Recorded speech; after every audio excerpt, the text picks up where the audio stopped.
Consider the past. How many, both high and low, have, at all times, yearningly awaited the advent of the manifestations of God in the sanctified persons of His chosen ones? How often have they expected His coming? How frequently have they prayed that the breeze of divine mercy might blow, and the promised beauty step forth from behind the veil of concealment, and be made manifest to all the world? And whensoever the portals of grace did open, and the clouds of divine bounty did rain upon mankind, and the light of the unseen did shine above the horizon of celestial might, they all denied Him, and turned away from His face, the face of God Himself.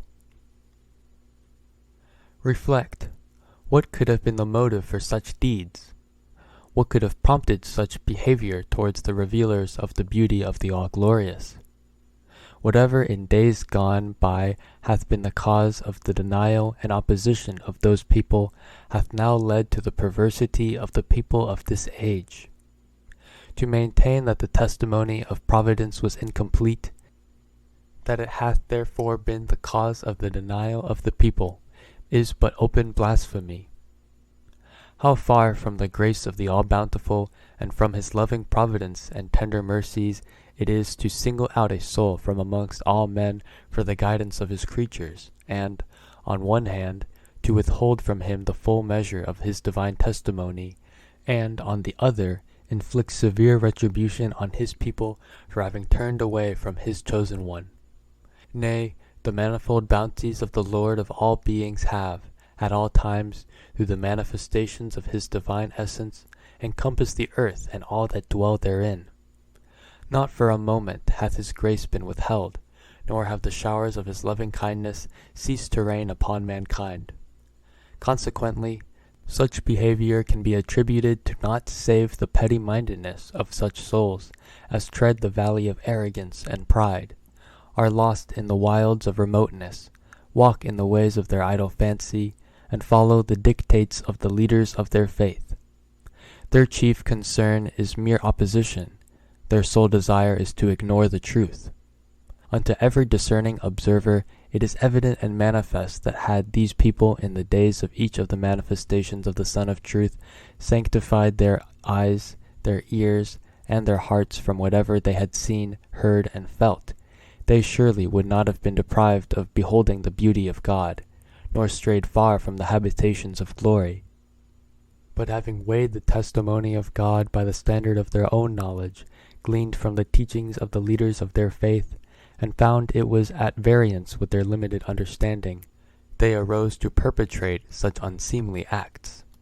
Consider Moses, armed with the rod of celestial dominion, adorned with the white hand of divine knowledge, and proceeding from the Paran of the love of God, and wielding the serpent of power and everlasting majesty. He shone forth from the Sinai of light upon the world. He summoned all the peoples and kindreds of the earth to the kingdom of eternity, and invited them to partake of the fruit of the tree of faithfulness. Surely you are aware of the fierce opposition of Pharaoh and his people, and of the stones of idle fancy which the hands of infidels cast upon that blessed tree. So much so that Pharaoh and his people finally arose and exerted their utmost endeavor to extinguish with the waters of falsehood and denial the fire of that sacred tree, oblivious of the truth that no earthly water can quench the flames of divine wisdom, nor mortal blasts extinguish the lamp of everlasting dominion. Nay, rather, such water cannot but intensify the burning of the flame, and such blasts cannot but ensure the preservation of the lamp, were ye to observe with the eye of discernment, and walk in the way of God's holy will and pleasure. And when the days of Moses were ended, and the light of Jesus, shining forth from the dayspring of the Spirit, encompassed the world, all the people of Israel arose in protest against him. They clamored that he whose advent the Bible had foretold must needs promulgate and fulfill the laws of Moses, whereas this youthful Nazarene, who laid claim to the station of the divine Messiah, had annulled the laws of divorce and of the Sabbath day, the most weighty of all the laws of Moses. Moreover, what of the signs of the manifestation yet to come? These people of Israel are even unto the present day still expecting that manifestation which the Bible hath foretold. How many manifestations of holiness, how many revealers of the light everlasting have appeared since the time of Moses, and yet Israel, wrapped in the densest veils of satanic fancy and false imaginings, is still expectant that the idol of her own handiwork will appear with such signs as she herself hath conceived.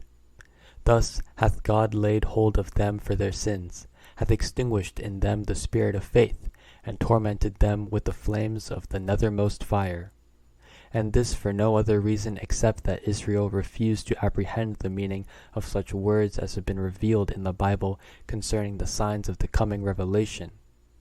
As she never grasped their true significance, and, to outward seeming, such events never came to pass, she, therefore, remained deprived of recognizing the beauty of Jesus and of beholding the face of God. And they still await his coming. From time immemorial, even unto this day, all the kindreds and peoples of the earth have clung to such fanciful and unseemly thoughts, and thus have deprived themselves of the clear waters streaming from the spring of purity and holiness. To them that are endowed with understanding, it is clear and manifest that, when the fire of the love of Jesus consumed the veils of Jewish limitations, and his authority was made apparent and partially enforced, he, the revealer of the unseen beauty, addressed one day his disciples, referred unto his passing, and kindling in their hearts the fire of bereavement, said unto them, I go away and come again unto you. And in another place he said, I go and another will come, who will tell you all that I have not told you, and will fulfill all that I have said. Both these sayings have but one meaning. Were ye to ponder upon the manifestations of the unity of God with divine insight. Every discerning observer will recognize that in the dispensation of the Quran, both the book and the cause of Jesus were confirmed. As to the matter of names, Muhammad himself declared, I am Jesus. He recognized the truth of the signs, prophecies, and words of Jesus, and testified that they were all of God. In this sense, neither the person of Jesus nor his writings hath differed from that of Muhammad and of his holy book, inasmuch as both have championed the cause of God, uttered his praise, and revealed his commandments. Thus it is that Jesus himself declared, I go away and come again unto you. Consider the sun. Were it to say now, I am the sun of yesterday, it would speak the truth. And should it, bearing the sequence of time in mind, claim to be other than the sun, it still would speak the truth. In like manner, if it be said that all the days are but one and the same, it is correct and true. And if it be said, with respect to their particular names and designations, that they differ, that again is true. For though they are the same, yet one doth recognize in each a separate designation, a specific attribute, a particular character. Conceive accordingly the distinction, variation, and unity characteristic of the various manifestations of holiness, that thou mayest comprehend the allusions made by the Creator of all names and attributes to the mysteries of distinction and unity, and discover the answer to thy question as to why that everlasting beauty should have, at sundry times, called himself by different names and titles. When the unseen, the eternal, the divine essence, caused the day star of Muhammad to rise above the horizon of knowledge, among the cavils which the Jewish divines raised against him was that after Moses no prophet should be sent of God.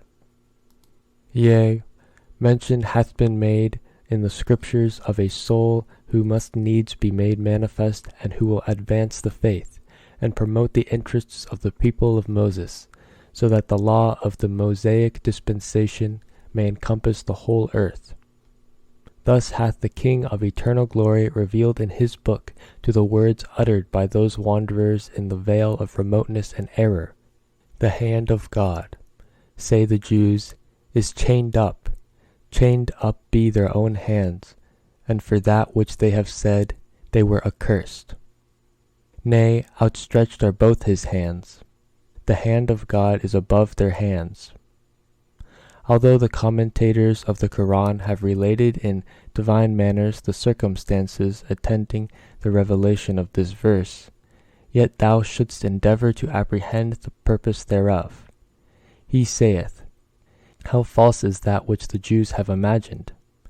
How can the land of him who is the king in truth, who caused the countenance of Moses to be made manifest, and conferred upon him the robe of prophethood, how can the hand of such a one be chained and fettered? How can he be conceived as powerless to raise up yet another messenger after Moses? Behold the absurdity of their saying, how far it hath strayed from the path of knowledge and understanding. Observe how in this day also all these people have occupied themselves with such foolish absurdities. For over 1,000 years they have been reciting this verse and unwittingly pronouncing their censures against the Jews, utterly aware that they themselves, openly and privily, are voicing their sentiments and belief of the Jewish people. Thou art surely aware of their idle contention, that all revelation is ended, that the portals of divine mercy are closed, that from the dayspring of eternal holiness no sun shall rise again, that the ocean of everlasting bounty is forever stilled, and that out of the tabernacle of ancient glory the messengers of God have ceased to be made manifest. Such is the measure of the understanding of these small-minded, contemptible people. These people have imagined that the flow of God's all-encompassing grace and plenteous mercies, the cessation of which no mind can contemplate, has been halted. From every side they have risen and girded up the loins of tyranny, and exerted the utmost endeavor to quench with the bitter waters of their vain fancy the flame of God's burning bush, oblivious that the globe of power shall, within its own mighty stronghold, protect the lamp of God. Behold how the sovereignty of Muhammad, the messenger of God, is today apparent and manifest amongst the people. You are well aware of what befell his faith in the early days of his dispensation. What woeful suffering did the hands of the infidel and erring, the divines of that age and their associates, inflict upon that spiritual essence, that most pure and holy being. How abundant the thorns and briars which they have strewn over his path. It is evident that that wretched generation, in their wicked and satanic fancy, regarded every injury to that immortal being as a means to the attainment of an abiding felicity, inasmuch as the recognized divines of that age, such as Abdul-i Ubay, Abu Amir the Hermit, Kaba ibn-i Ashraf, and Nader ibn-i Harith, all treated him as an impostor and pronounced him a lunatic and a calumniator. Such sore accusations they brought against him that in recounting them God forbiddeth the ink to flow, our pen to move, or the page to bear them. These malicious imputations provoke the people to arise and torment him. And how fierce that torment, if the divines of the age be its chief instigators, if they denounce him to their followers, cast him out of their midst, and declare him a miscreant. Hath not the same befallen this servant and been witnessed by all? For this reason did Muhammad cry out, no prophet of God hath suffered such harm as I have suffered. And in the Quran are recorded all the calumnies and reproaches uttered against him, as well as all the afflictions which he suffered. Refer ye thereunto, that haply ye may be informed of that which hath befallen his revelation. So grievous was his plight, that for a time all ceased to hold intercourse with him and his companions. Whoever associated with him fell a victim to that relentless cruelty of his enemies.